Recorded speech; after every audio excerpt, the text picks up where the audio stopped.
Going live. It says live on Facebook. All right. So, Facebook family, Mañana No Mas listeners, people watching the replay in the Mañana No Mas Academy at mañananomas.com. Welcome to session 9 of the John Maxwell Leadershift book. I am super thrilled, honored, humbled to be able to share this book with you. We're making great headway. I mean, there's only 12 chapters in the book, and today we are jumping into chapter 9. And chapter 9 is something that, believe it or not, is actually more natural to me than the author of the book experienced, right? Chapter 9 is Team Uniformity to Team Diversity. It's about recognizing, how you can optimize the differences in the members of your team, rather than trying to always find, instead of trying to replace someone on the team with someone like yourself, you look for someone that has, a diverse talent set or something to bring to the table for you. So if I could, same as I've disclosed in other sessions that we've done here, first off, this is not only on Facebook Live, but it is on Zoom. So if you go to the event pages of the Mañana No Mas page, you'll see that there is a Zoom link in there that you can join, and you can join the conversation live. Like, you could share a screen with me, you could ask questions, we can engage a conversation. That's completely open. I'm going to try to refresh the page every now and then on the Facebook presentation side to see if there's any engagement there, comments, questions, things like that might come up. And I'll try to answer those best that I can. And then also, if you watch this video or this session in replay, whether it's in the Academy or on the Facebook page, if you've got a question, don't hesitate. Pop a comment in, it'll flag me. And if you're in the Academy inside the website, we of course have the comment forms and stuff like that you can use. And the contact page, if you go to the top and hit the contact menu item there, you'll see that tab will drop down, kind of a radio button selection, and you can ask a question. You can look into other courses that are available, or you can just get in touch with me if that's something that you want to do. As we talk about the Leadershift book, we talked about a few things, and I won't go into a detailed recount like I do usually, because we're getting far in the book and that takes a lot of time. But we talked about, why do we need to consider leadershift as a trait of a leader moving forward? Like, why is it important to think about leader shifting? And as I said, this time, this COVID crisis time, is the perfect time to talk about leader shifting, right? Talking about, it's not good enough to just maintain status quo. We need to go forward, ways to go forward. We need to overcome obstacles. And we do that by embracing change and challenge and moving forward, right? So why does every leader need the leadership? Well, because if you want to succeed, you got to be willing to make some changes. We talked about the difference between, being good at something yourself and being able to run a team of people that are great at something. We talked about changing from goals to growth. So instead of focusing on a task, focus on a culture change that enables multiple change, right? Multiple tasks. Perks to price. We talked about, you got to make the sacrifice before you reap the benefit of leadership. We talked that leadership is a sacrifice. When you agree to lead others, you agree to give yourself to that process, right? You're more invested than the people that are committed to you. And if you're going to lead people, you have to make sure that they're committed. We talked about that. People pleasing to people challenging. We talked about maintaining and creating. You can maintain a project, right? Or slow its regression, right? You could concentrate on maintaining something and then find out of a scarcity mindset, you're actually trying to keep it from dissolving or going away. Or you could focus on creativity and going to the next level and always getting something new and something better, right? And so that was something that we had discussed. Ladder climbing to ladder building, right? Giving people their own ladders to climb, their own ladders of success to pursue, right? Imagine the personal reward if, if you were able to witness and see the fruit that you were able to invest in somebody, and then watch them go from trying to climb up someone else's ladder of success to being able to establish their own ladder and helping other people climb a ladder of success. To see that in your own lifetime, and to see that happen over and over and over again, right? The theory of multiplicity, to see that happen over and over again, that would be phenomenal. That would be amazing. And so I think about that. And then directing to connecting. That was a good one too, right? Do you tell people what to do, or do you connect with them and encourage them to make the right choices, right decisions, right actions? I'm distracted today. I'll be honest with you. Jake Ballantyne, someone that I admire online. He's got a good following. He got 7,000 people so far in a Facebook group that he's working with. They're speakers, authors, coaches, things like that. He had talked, I thought, with a very vulnerable, kind of a channel in him today. He had talked about some issues he had with overcoming some anxieties, right? Having like an anxiety attack in 2017, and then having to kind of take a paradigm shift at how he was growing his business and how he was moving forward with things. And he said, by putting different strategies and processes in place, he was able to, relieve some of the anxiety and then to build something in a healthy way. That really resonated with me today. And a lot of what we're studying through this John Maxwell work and through other books that I've been reading lately, this is our chance. This is our opportunity, right? I always say with disruption comes opportunity. And then how do we find opportunity, and how do we capitalize on opportunities? I've got a course for that on the Mañana No Más Academy. It's called Capitalizing on Opportunities. But, how do I help other people recognize opportunities? How do I help other people recognize not only the opportunity, but whether to pursue it or not, or whether to capitalize on it? And it brought to light another conversation I'd had. Someone from my past called today. They wanted to check on me, see how I was doing. How's your family doing with the COVID thing? What are you doing with growing your own business? I'm growing my own business. And then he's going through a fitness thing. He's trying to get some of his physical fitness back. And he says, "Hey, I just want to tell you, man," and I haven't talked to this guy in like 5 years.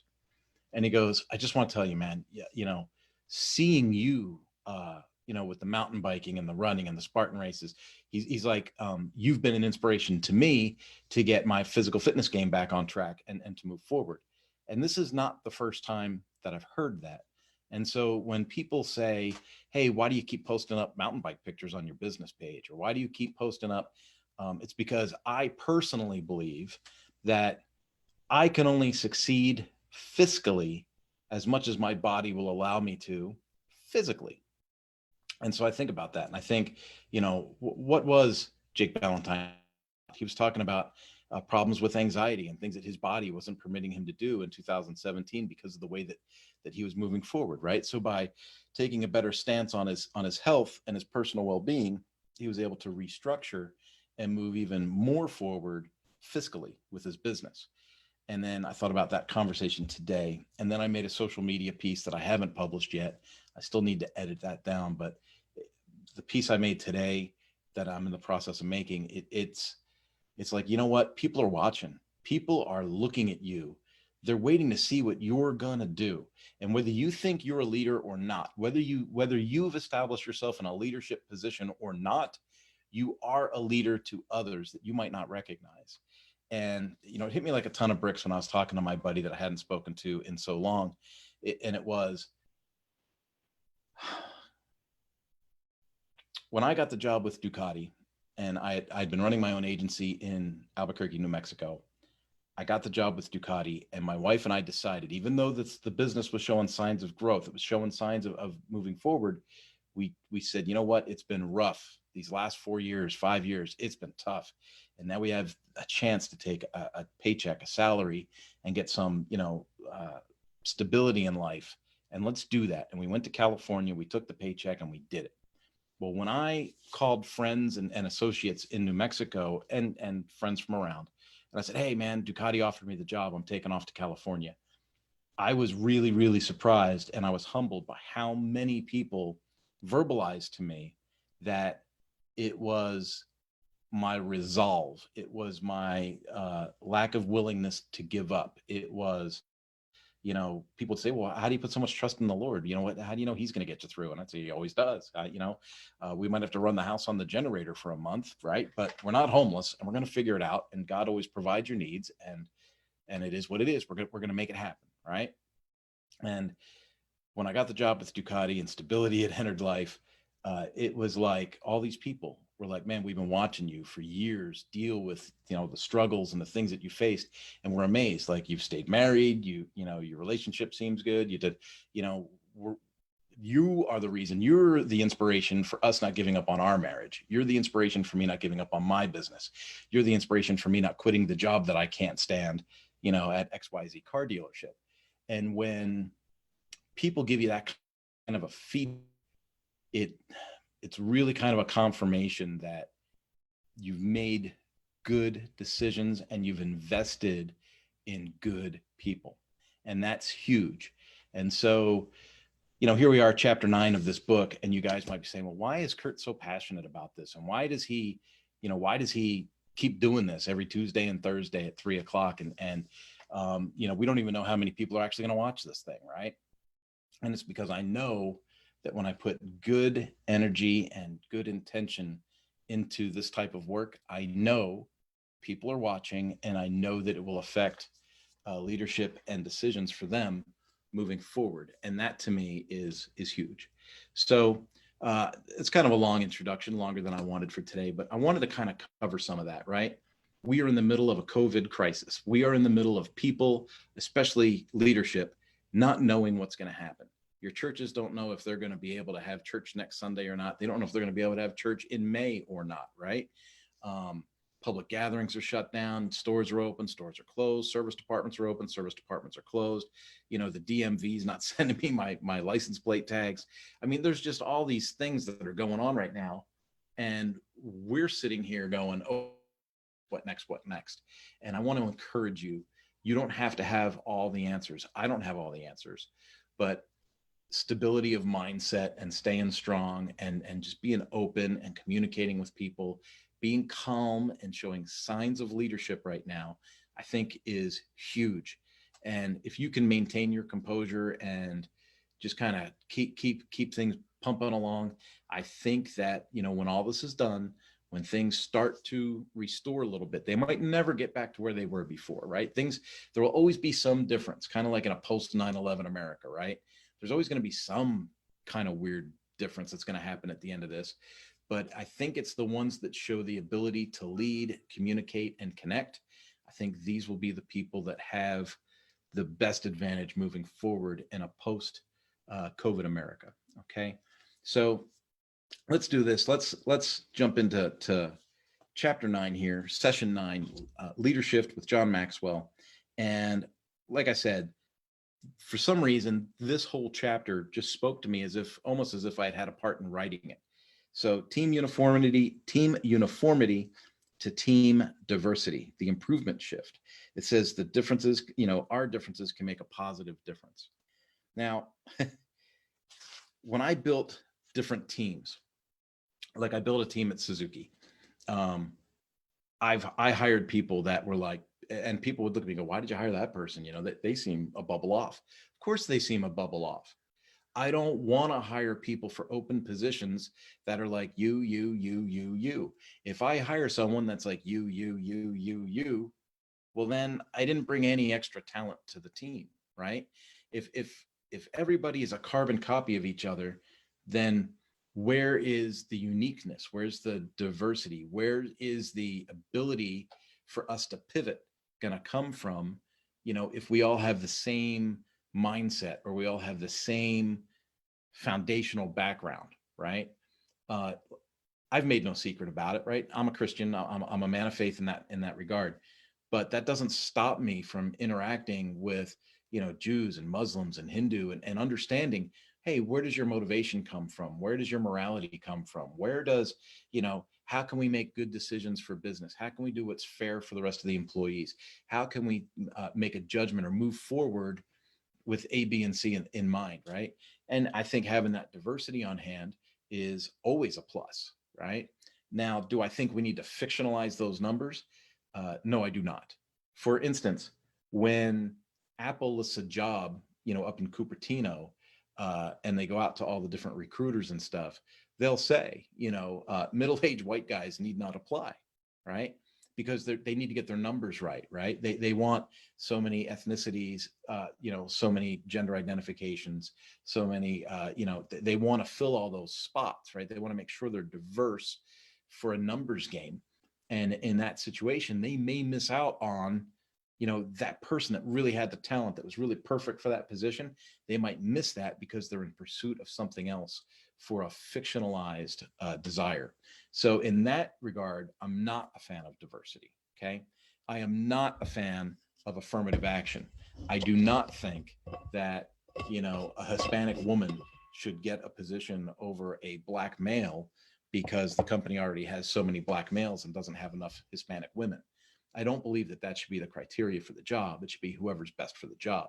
But unfortunately, that's not the way our country has gone. So there are instances where, human resources will have to make a decision that kind of counters every piece of decency you can think of to make another number come true. And that's a whole different topic. But when it's talking about, building the right team, do you want a team of all the same players, or do you want a team of diversity? Ask yourself that and be honest as you're thinking about that. Like, am I more comfortable when everybody's the same, or am I more comfortable when everybody is different and has different options? And the reality of it is, most people are more comfortable when everybody's the same. That's your comfort zone. You're in your box, right? But to succeed, you got to be out of the box, and you got to be able to pivot and make decisions and have other input. And we could shut the book. I just answered the whole chapter right there. I did it again. Sorry. John goes through and he talks about, how he had, grown up. He grew up in Ohio. He grew up in a white neighborhood, went to a white college. He talks about all these things. And he says, the churches that he led were equally vanilla. They were filled with farmers and their families, and they were good-hearted, hardworking, salt of the earth types people, but they were not diverse or forward-looking. It says, while I was at the church, NASA put the first man on the moon. Many people in my church were not convinced that it had actually happened. Many believed it was a hoax and that it had been staged in the desert of the American West with trampolines placed underground and covered with sand. Think about that, right? This is the era that John's coming into his leadership with, right? And so he makes a thing here. He makes a statement, and he writes it better than I said it. He says their concept of progress was moving backwards slowly, and their idea of innovation was more of the same, right? I'm going to go ahead and refresh that and see if we've got anybody joining us. Their concept of progress was moving backwards slowly, and their idea of innovation was more of the same. That is a pretty scary commentary on how people can manage a department or manage a company. When you see that people are getting close to retirement, or when people are, just biding their time out, right, waiting for Medicare to kick in, you'll see a lot of that, right, where they're just trying to keep the lights on, man. They're just trying to plod it along and get to where they can, cash out and get out of there. And they don't want to leave some mess for the new guy coming in, right? They don't want a bunch of new change and new developments and things that haven't really been fleshed out because they're leaving, right? But unfortunately, a lot of these dudes get into this track, this mindset a year, 2 years, 3 years before retirement, and that stagnates development of the whole thing, right? And so, a concept of progress is to move backward slowly. That's pitiful, right? But unfortunately, that's what we see with a lot of bigger organizations. You want to stay mobile, right? You want to stay ahead of that. And then he puts here, getting outside of the bubble. Says, and there's a story that goes with this about a Father Mike. So maybe I'll read the story real quick. It says, the improvement shift, and I'm on page 170 for people that got the book already, right? The improvement shift from uniformity to diversity occurred slowly for me. The seeds were sown for it while I was still in college. It started because I was coaching a basketball team at a Catholic school. This was my first exposure to and long-term interaction with Catholics. At that time, I also met the first priest I ever got to know, Father Mike Ellifritz. He was wonderful. After I was done coaching and I was getting ready to graduate from college, I had a lunch with Father Mike. I shared with him some of my apprehension about the next steps I would be taking in life. I'll never forget what he told me. And this is important. He says, John, trust your future to God. Those words helped me to be more confident as I moved to the next phase of living. Here's why that was important to John.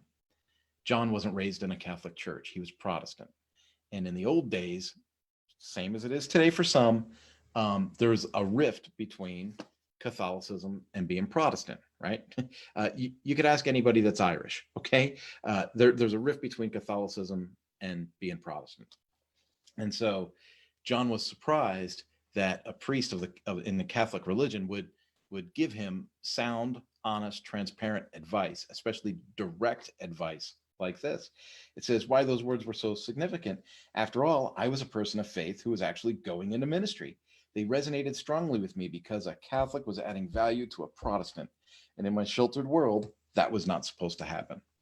And when that happened to John at that time, it was like a light bulb went off and he went, oh, wow, different people can add value to other people groups, right? I can remember being a young man. I grew up outside of Philadelphia. I grew up in the suburbs of Philly, and I bicycled everywhere. And I didn't have any built-in resident fears about people groups or places or anything. I would bicycle right down Broad Street into Philadelphia, and I would, stop. The guys would be, doing barbecues in the street in 55-gallon barrels. They would, there was all kinds of like street vendors for food, Sabrett hot dogs. I mean, I went everywhere and I enjoyed everything. And I worked as a young man, so I generally had a couple dollars in my pocket. I wasn't wealthy, but as a young man, I could go and enjoy, $5 of street food, from a guy that most people wouldn't have stopped at from my neighborhood. They would have said, oh, you're going to get jumped, you're going to get, mugged, molested, whatever. And I didn't have that fear set. And so I got to interact with a lot of different people groups, ethnicities, and cultures at a very young age. My parents also split up when I was young, and my mother interacted in different cultures and people groups, as she dated different people. And so I got exposure to a lot of different elements. So I was more open to different people. I was more open to diversity as a younger person than I think someone from the Midwest might be, right? Like John's describing here. So he talks about that. And then he says, that occurred in 1969 and was the start of a long journey towards the appreciation of diversity that would take almost 30 years. Now, you've heard me say on this a lot that I think John is the quintessential spokesperson on leadership. But look at what he just put there in writing. It took him 30 years to give diversity a fair shake. That's a long time, right?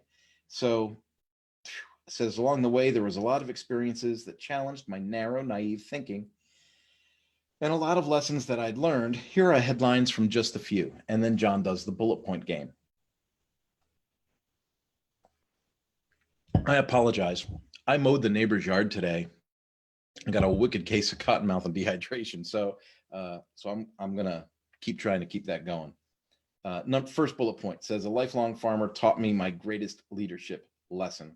It says, Claude, an unassuming, ordinary middle-aged farmer from rural Indiana, helped me learn that leadership isn't position, it's influence. And, if you read the 21 Irrefutable Laws of Leadership, you would see where John goes into a room thinking he's the pastor, he's big man on campus, he's going to lay down some policy, right? And instead, this guy, Jim, stands up, walks out of the room, and everyone gets up and leaves the room. John's like, wait a minute, I don't run the group, right? I don't have the influence. Someone else has the influence.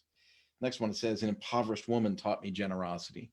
How many times do we see people that are homeless, that are broke, that are extremely financially challenged, be some of the most generous people that we run into? And people that have more seem to have more of a scarcity mindset, like it's mine, it's mine, it's mine, right? So, you want to be open to generosity. It says a non-leader taught me not to pigeonhole people, right? A large church leader showed me how to go from shepherd to rancher. If you remember that phrase came up in one of our conversations. A shepherd takes care of a small group, a rancher, boom, looks for expansion, right? A speaker helped me understand that my way wasn't the only way. And if you remember that, he talked about that in one of the sessions. Says Florence, who wrote a book about the 4 different temperaments, helped me appreciate the differences and strengths of people unlike me. And then it says a layperson gave me the idea to raise money. Churches struggle a lot with fundraising and how to raise cash flow and stuff like that. And they go to like, oh, well, let's have a bake sale. Let's do a car wash. Let's do whatever.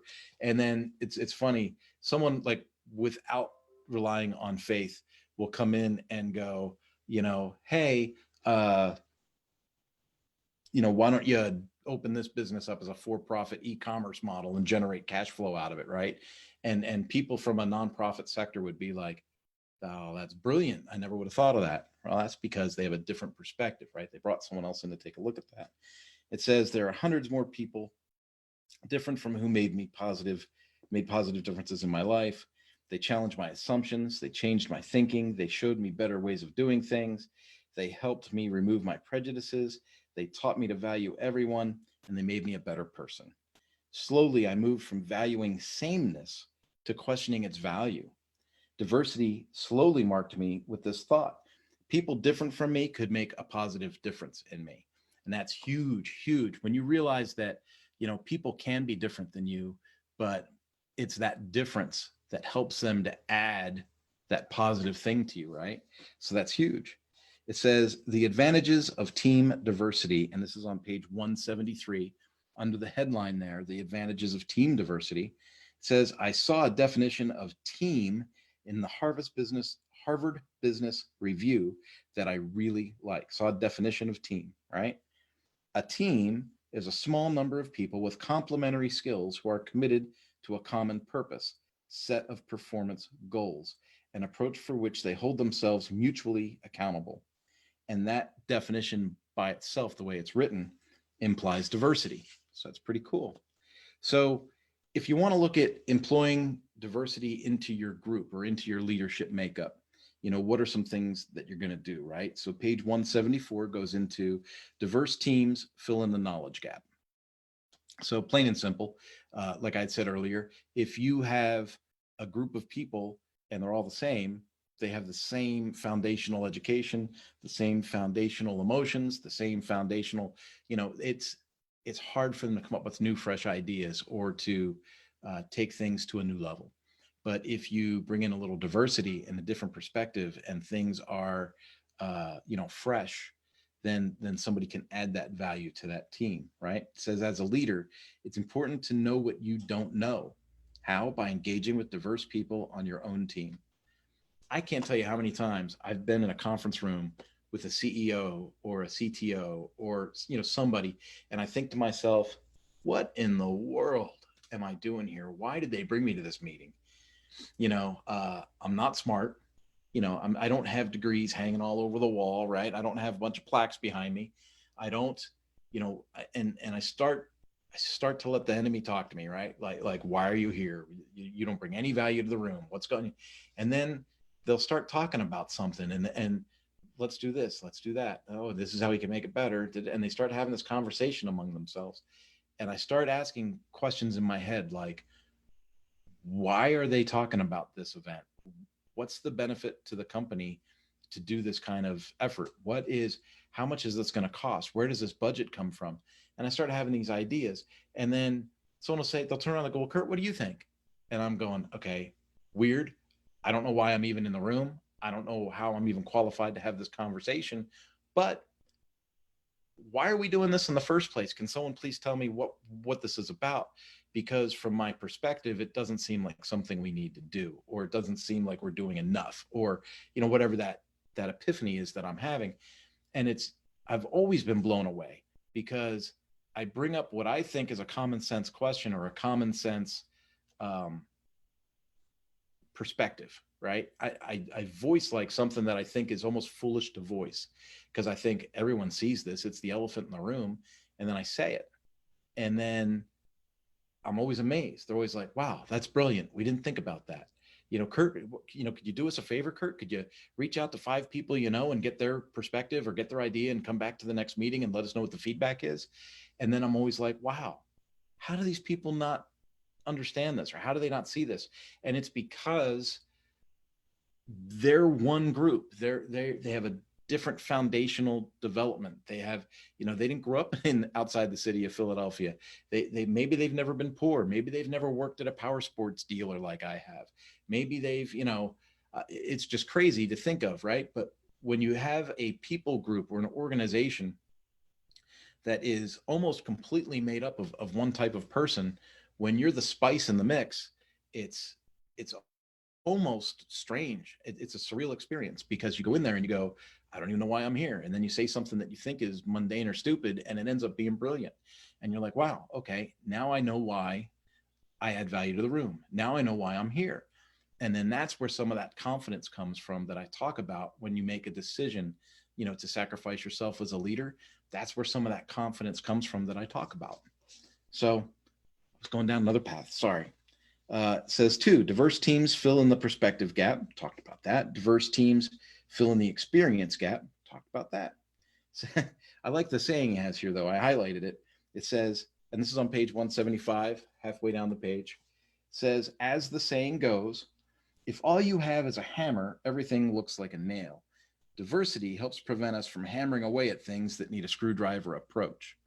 Now, if you would, give me a thumbs up or a like if that resonates with you right now. If you're watching this on the live and you've got the app going, you can put the hearts up. How many times have you hammered on an issue like it was a nail, and you got this big hammer and you're hammering away on it, right? And you're going to town and you're thinking, man, I'm working my tail off and nothing's happening. And then somebody comes up and goes, duh, screwdriver. And then boom, corrects trajectory, and the rest of the project goes smooth. That's what I'm talking about, right? Bring in that diversity that helps round things out to get you where you need to go. Hey, Christine Keller says hi. Hi, Christine Keller. Christine was my work friend at Suzuki. I miss her terribly. So when you get on to page 176, it says there was a book that made a huge impact on John talking about diversity. And I wanted to make sure I share this book with you. So if you've got a pen and paper available, I want you to write down the book, Team of Rivals. Team of Rivals, okay? It says, the book made quite an impression on me. When I finished reading Team of Rivals, I wrote these words inside the front cover. If you ever have to handle tasks of great difficulty and diversity, lead during a crisis, place yourself beneath the burden of a higher cause, carry the mantle of leadership with dignity, then read this book. And John wrote that to himself inside the cover of that book, Team of Rivals. And so I would strongly encourage you to get your hands on that book right now. If you're a leader now, you're leading during crisis. And, we need to carry the mantle of leadership with as much dignity as possible, right? So that would be a good book to do there. At the bottom of the page, it says barriers to diversity. And what I highlighted there, it says, yet, if inviting diversity is such a valuable practice, why don't more leaders embrace it? So I had mentioned earlier in the presentation, what prevents certain people from employing diversity or wanting a diverse team. And I talked about, comfort, right? And being in the box, out of the box, right? Do you want out of the box thinking, or do you want in the box thinking? Do you want to maintain something or keep it from going backwards as little as possible? Or do you want it to move forward? And it looks like we got a guest joining the Zoom call. That's awesome. Looks like Chris is joining us, Chris Wall. And, when you take a look at what he says here, he says it's because diversity is uncomfortable. And so then he goes in to talk about what are some of the barriers to diversity, and he breaks it down into the numbered sequence like John does when he writes. Chris, I show you on mute. I'm going to unmute you. I don't know if you have yourself muted on purpose or not. Yeah, I do. I got a toddler. All right. Well, toddlers are fun. Maybe they'll say something really influential in this. So in the barriers to diversity, the first thing is fear of conflict, right? So author and consultant Patrick Lencioni. Hi.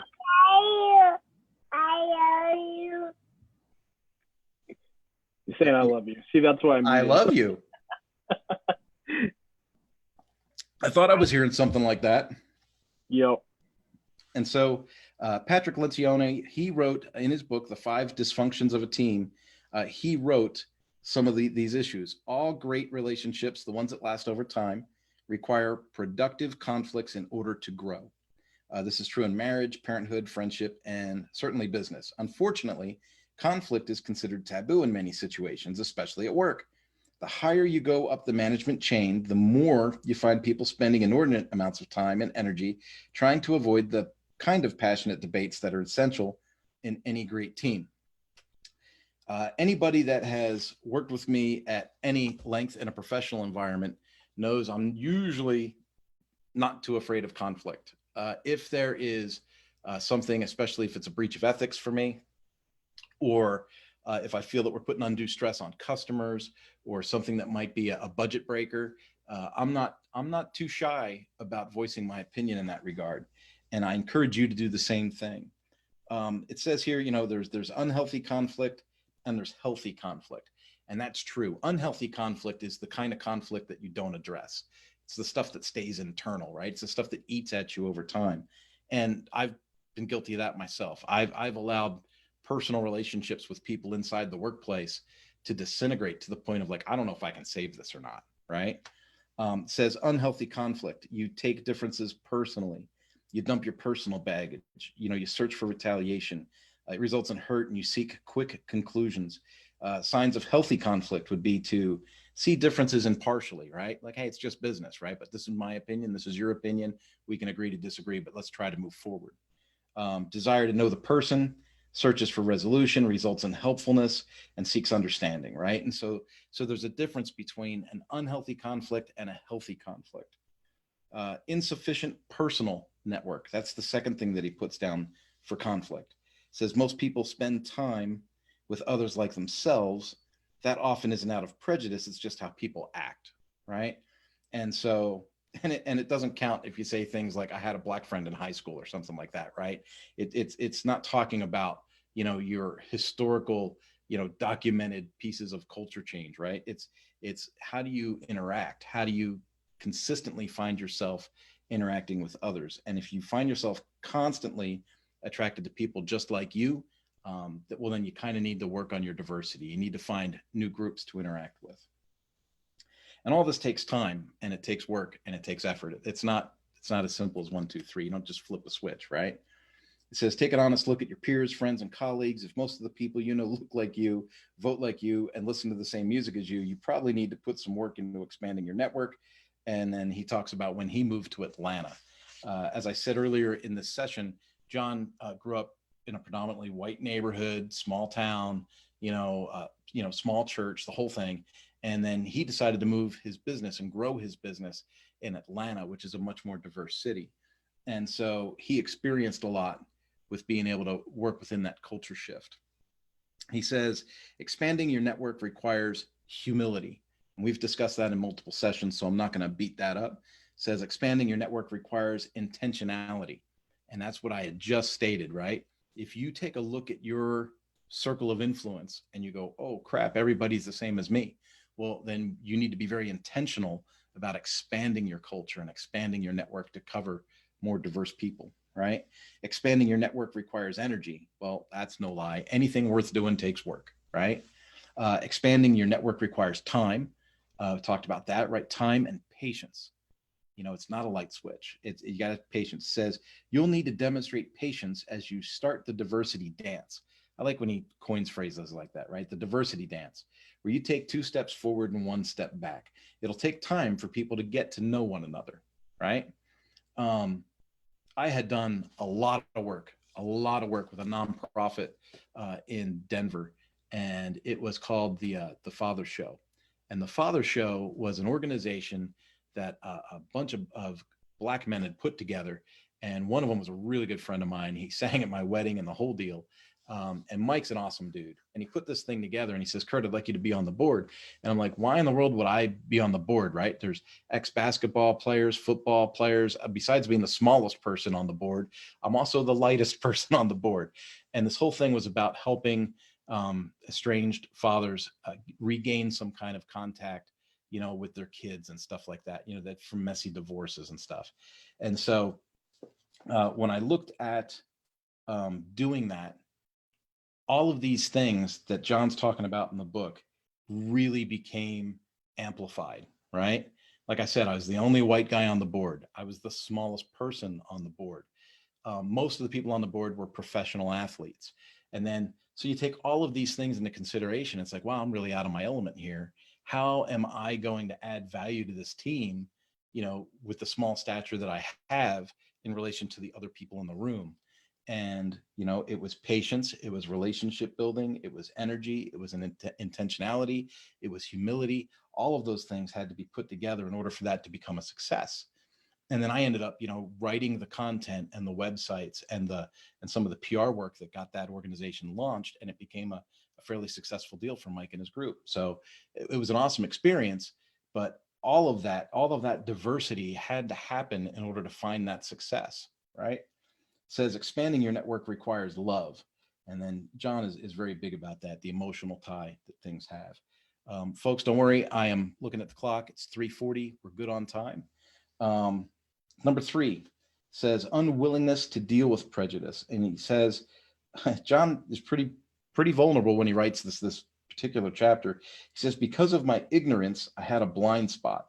And he's talking about being prejudiced, right? He says, I didn't grow up trying to isolate myself from people who were different from me. I just didn't know many. And when I did eventually seek out relationships with people who were different, I began connecting with African-American business community in Atlanta. I discovered that I possessed a passive prejudice against people who were unlike me, right? And I think that's awesome that he writes about that. I can't tell you how many times I'll find myself dismissing or not putting enough weight into something that's said by somebody. And then I have to check myself and go, why am I dismissing this person's opinion? Is it because I don't like the person? Is it because I'm assuming where they come from? Am I making assumptions about their education? You start talking to people about politics and you can immediately find yourself, disconnecting mentally from what they're saying or putting any weight to their words because, whether they're left, right, or in the middle, you might have biases where you're immediately saying, oh, this person's an idiot. They might not be an idiot, right? So you have to overcome these prejudices and give people a chance for who they are. It says the world is like a hand and all of the people its fingers. If you hate and destroy one group of people and lose a finger, the grasp of the world is less. And I think that's huge, right? That's an unknown quote, some famous quote that nobody knows where it came from. It says, what prejudices, whether conscious or unknown, do you possess that are keeping you from connecting with people unlike you and diversifying your team? When I hired Michelle's been on the calls here before. So if you are watching the replays, you'll see that Michelle's participated. And when I hired Michelle to work on the team with us at Suzuki, there were a lot of people that said, we're a motorcycle company and you're hiring like a Disney animator artist to work on the team and make e-learning for a motorcycle company. That doesn't make sense. Why are you doing this? And I was like, everything that you just said is exactly why I'm doing this. We need a computer literate graphic artist that can take what we say, take what we verbalize, take what we think, and turn it into an animation or a graphic that communicates well to other people. And that's what a graphic artist animator can do, right? I could hire all kinds of motorcycle mechanics to come in and be subject matter experts. But I didn't believe putting a subject matter expert in that particular chair was going to net me the graphics that I required to communicate my ideas to my students. And so I brought Michelle on. And I can't tell you how many people were like blown away at that decision. But over time, we got to see that she was really quite an asset when she had joined the team, if we could leverage her skill set properly, which is a whole other, point of concern that we'll get into when we do other studies. So the fourth objective, or the fourth, help me, get me back here. The fourth barrier to diversity, because I forgot what the heading said, is arrogance, right? And it says, I once read that the knights of the Middle Ages used to own a variety of horses for different uses, and they rode smaller horses called palfreys or amblers for everyday use. And then they, when they were dressed in full armor for jousting and stuff like that, they used a massive war horse. And that's where the phrase "from get off your high horse" came from, because the knights would always look down on people from the giant horses that they were riding. So get off your high horse is where that came from. That leads to a story about arrogance and how damaging arrogance can be. When we assume that we're better than other people, it just doesn't hurt the person that we assume is less than us. It hurts ourselves because we are discounting the value that that person could add to us, right? And so you want to make sure that you exercise patience and discernment to be able to understand when you're communicating with somebody, whether they're at your intellect level or not, they may have value that they can add to you that no one else can. They're there for a reason. You got to figure out why, right? And so John has like an entire poem that he's put into the book. Whoops, there we go. An entire poem that he's put into the book over here. And for the sake of time, I'm not going to go through that, but on page 184, if you've got the book, you can go ahead and read that. It says, years ago, I came across a poem by Saxon White Kissinger called The Indispensable Man. So if you don't want to buy the book and you just want to look up the poem on the internet, you could look up that, The Indispensable Man. And then the fifth thing is personal insecurities. And I think I kind of covered that earlier in the session. So many times we discredit ourselves. We say that we're not good enough, and then we miss out on the opportunity of the team being better, right? It says the best antidote I've ever found for personal insecurity is to think about helping other people and putting them first. So one perfect example is this very mastermind situation that we're doing here. I've got a bunch of people right now on Facebook Live watching this. I've got people that are signing into the Academy to see the replays and to take this as a whole course. We've got people like Chris and Michelle and Marina that have joined the live chats before. And if I didn't overcome the idea that I wasn't good enough to do it, if I didn't overcome the idea that maybe I'm not a good enough speaker or a good enough communicator to pull this off, well, then it wouldn't happen. And that would be that many hundreds of people that didn't get, this type of value added to them or didn't get this to go from, right? So you got to kind of overcome it. And if you go from the attitude of, I can add value to other people and I'll figure it out as I get there and I'll rise to the level I need to get to through the process, then that's what it takes to get there. It says, he was talking about playing basketball again. So it says, before our first game, I made a decision and it changed everything for me. And this is where John was talking about being a basketball player and really not being that good of a basketball player. So he said that he used to compete with his teammates to try and be better than them. But then he realized he couldn't be better than them, but he could add value to them, right? And so he says, before our first game, I made a decision that changed everything for me. Instead of trying to be better than them, I decided to focus on making the other players better, and I told them so. The moment my playing became about them and not about me, my insecurity faded, and I became a better contributor to our team, right? Imagine if everybody that was in that position found themselves to have the humility to communicate to the team like, hey, I already know I'm not going to be the star, but I'm a great C player. I'm a great D player. I'm a great support tool to have in your tool belt to help you get there, right? Well, that's amazing because, not everybody can be the quarterback, right? The quarterback gets, all the glory in a football game, but think of all the guys on the line making the way for him to throw the ball. That's what that's talking about, right? Be the best you can as you can for the team. And as long as you focus on helping others, you'll slowly raise your talent to the top. Failing to be inclusive was number 6. So that would be an obstacle to diversity would be failing to be inclusive. It says that there was a study called The Radical Transformation of Diversity and Inclusion. And it says the millennial influence was published by Deloitte University. It said that my generation of baby boomers, as well as Generation Xers, see inclusion as a function of morality and the right thing to do. We would define it in terms of representation or ensuring fair inclusion, gender, race, religion, ethnicity, and sexual orientation. Baby boomers might not see practical value in diversity and inclusion. Their focus is on compliance, ethics, and equality. And so what John's talking about there is generationally, there's a difference between what people focus on. Old folks, boomers, they focus on compliance, ethics, and equality. And generation, X through millennial down to Zoomer, is going to be like, hey, it's about doing the right thing. It's about inclusion. It's about being diverse. It's about having a common morality kind of thing. And so it's a total different flex there, right? So what John's communicating here is if you're failing to be inclusive, if you're failing to allow diversity into your team, see if it's related to the generation you're a part of and see if there's other ways that you can overcome that. says here that millennials are 13% more likely to disagree with the statement they feel excited to go to work. Overall, millennials are 13% more likely to disagree with the statement that they feel attached to an organization. And millennials are 33% more likely to disagree with the statement that their work has an impact on the organization. And so if that is the way millennials feel, and this is 2017 data, I believe, if that's the way that millennials felt 3 years ago about working within the organization, how do you think they feel now about working within an organization, right? So it says how to leadership to diversity and inclusion.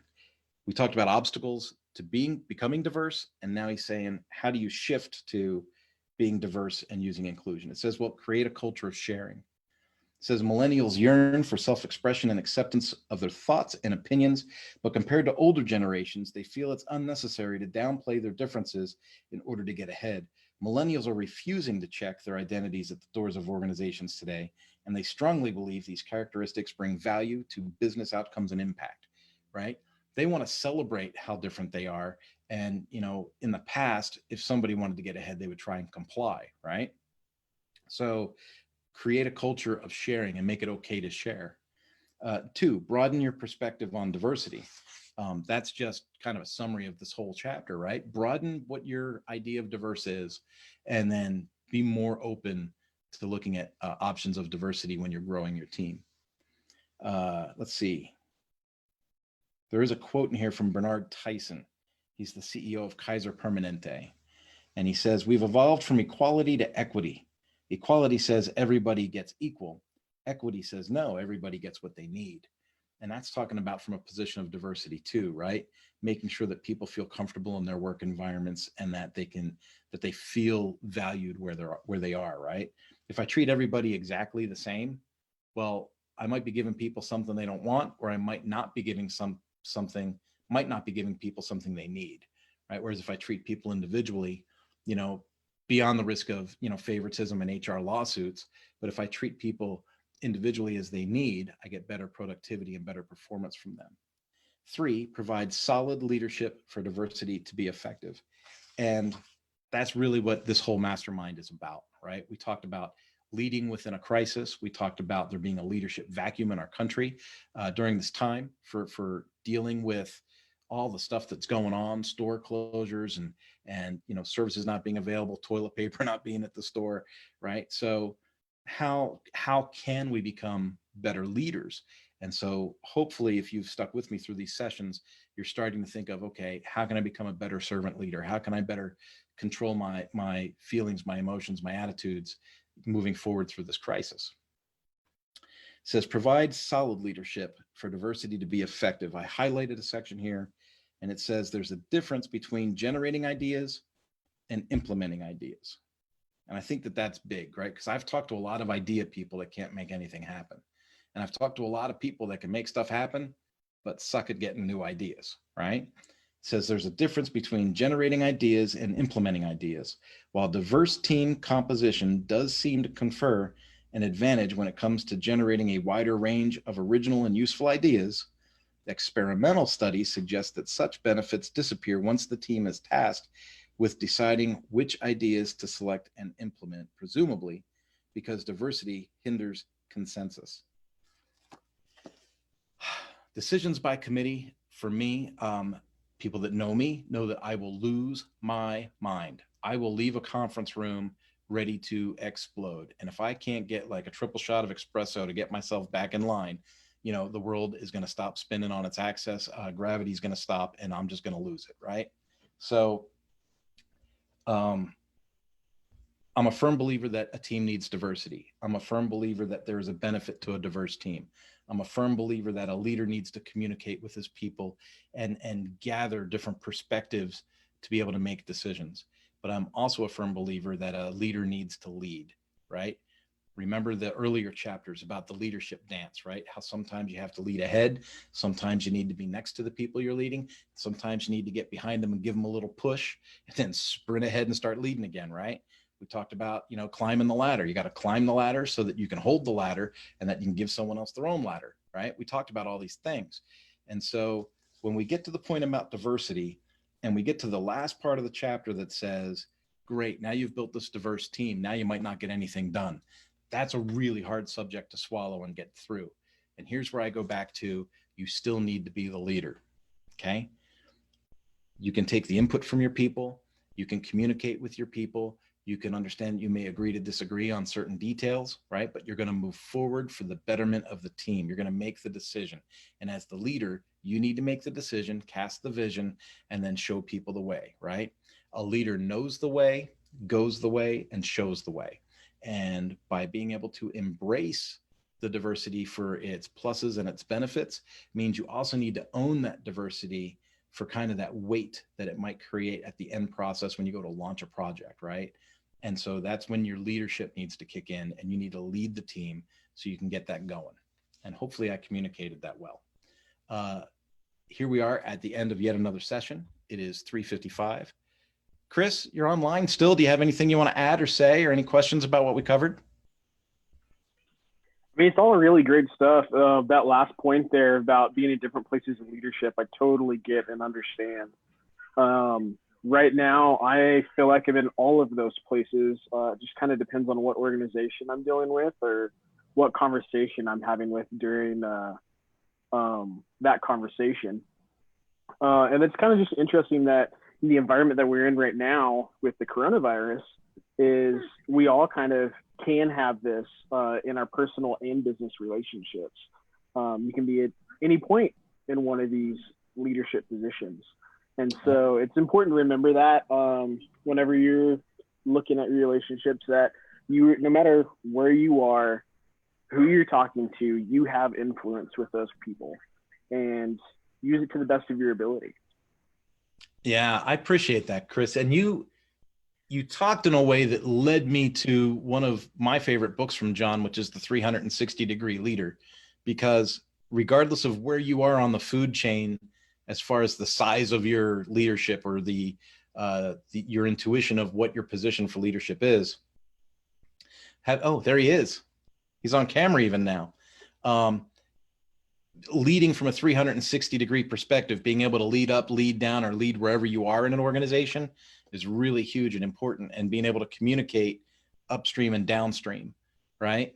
And so I think you touched on that when you said, depending on what organization you're with or what organization you're a part of. Kind of a big deal. Anything else? All right. Well, this is your first time joining us live. So this is what I do at the end of this thing. If you haven't seen one before, I invite the people that would be uncomfortable, that think that I shouldn't be doing this stuff on a live forum. I invite them to say goodbye and leave.